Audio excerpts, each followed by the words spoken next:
tey jëfam ju màgg jooju ñii nga xam ne ñooy kilifa àdduna yi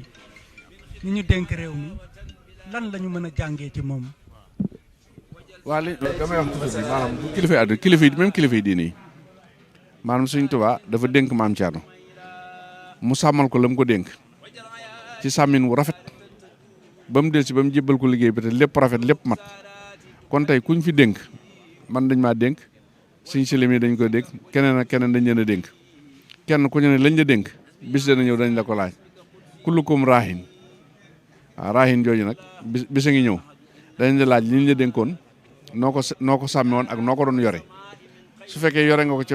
yorin wa gën a rafet bu boobaa nga sant yàlla su demee ne nga xam ne neneen lay demee rek jàpp naa ni du nit àddina maanaam nitu politique wala kuñ dénk alal wala kuñ dénk na même sëriñ si nga xam ne sax ay responsabilité lañ yor seen diggante seen taalibi ëllëg dañuy rendre compte.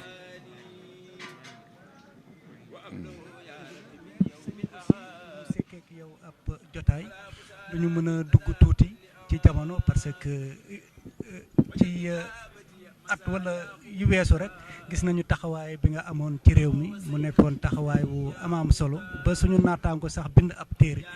daal di la yaay le guide de la révolution ndax sa taxawaay ci réew mi ba mu nekkee ci diggante. xam nga am réew. allah kulli haalin dafa am foo xam ne bu fa àggee xëy na bu fekkoon ne xëy na ki porté projet bi muy Ousmane Sonko jógul woon xëy na mel ni war a mel su accès jamono du tax engagement yi ma jël ko waaye bi mu ñëwee andi lu wér lu wóor loo xam ne nit ñëpp am nañ yaakaar ci moom te damaa yàgg a wax ni Ousmane Sonko nii muy doxale bu Sëriñ Tuubaa ñëwoon du ko ci génne bu Alaaji Maalik ñëwoon de yow loolu yàgg naa ko wax xëy na mosoo ko dégg waaye bi may def tournée Europe dama daa wax Ousmane Sonko bu Alaaji Maalik ñëwoon wala Sëriñ Tuubaa wala kilifa yu baax yi fi nekkoon dañ xam ne doxal nañu Ousmane Sonko méngoo na ak seen doxal parce que ñoom njub rek lañ doon woote jub nag lépp a ngi ci biir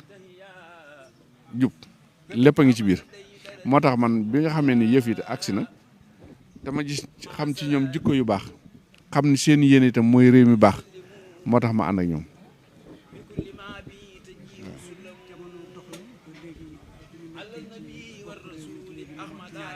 waaw. naan président premier ministre réero ñagas ak kii demee noonu yooyu doo ko gisee. dama ko gisee rek xam nga salaame ñu sa biir bëñ sax léeg-léeg bëñ mi màtt ko salaame ñu sa biir bëñ léeg-léeg bëñ benn àllaakola nit ki moom ñu ànd ñu ne faaw léeg-léeg ay xalaat mën naa wuute mais wuute xalaat tàqalewul nit ki ak nit ki parce que man gëm naa ni ñoom bu ñu xamee li leen boole te xam nañ ko ndax kee nga dëkk ci Casamance kii dëkk fii ci Mbuur ñu soree lool tey bu ñu nee ba yàlla boole leen boole gi li yàlla boole moo ëpp lépp doole bu yàlla bëggul woon ñu ànd fa kee cosaano ak fi kee cosaano duñu xamante mukk waaye yàlla dem na boo boole leen lim leen boole nag mooy ñu ànd defar réew mi liggéey juboo nañoo jubóowuñu nag dafa am ñoo xam ne moom ñoom ñaar ñu juboo arrangé wu leen moo tax saa ñu xëy ci lu yàq seen diggante la ñuy xëy parce que buñ juboo du leen arrangé jàpp nañ ni ñoom dëngoo gi ci la seen mbir di doxe te mbir yi demewul noonu. waaw xam nga ñoom ñaar seen diggante nañ ci màndu rek ñoom mën nañoo lijjanti seen biir ñoom mën nañoo lijjanti seen biir te buñ ko war a lijjanti ñoom ñaar dañ ko lijjanti te wàllu yoonu sëñ bi du ci ne yoonu keneen du ci ne ñoom mën nañoo lijjanti seen bopp nit ñee xamul li xew rek waaw.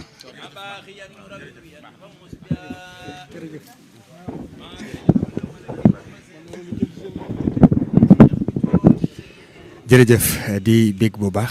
ci jataay bu am solo bi nga xamante ni tey ñëw nañ ko fii ci daaru waaye ñëwoon seet si kilifa gu mag di Serigne Abdou Mbacké moom Serigne Cheikh Khady moom maam Thierno Birahim fii ci biir kër gi nga xamante ne mooy kër seen Cheikh Khady Sénégal7 ñëwoon fii tey fas yéene ànd ak yéen mbisaan ci événement bi waaye diggante Choukouri ak fii ci daaru kër sëñ Abdou Mbacké dinañ ko ànd ak yéen digtal leen lépp loo xamante ne xew-xew la boo xamante ne mbisaan dina xew fii ci daaru jërë ngeen jëf mbokk yi.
Sénégal7.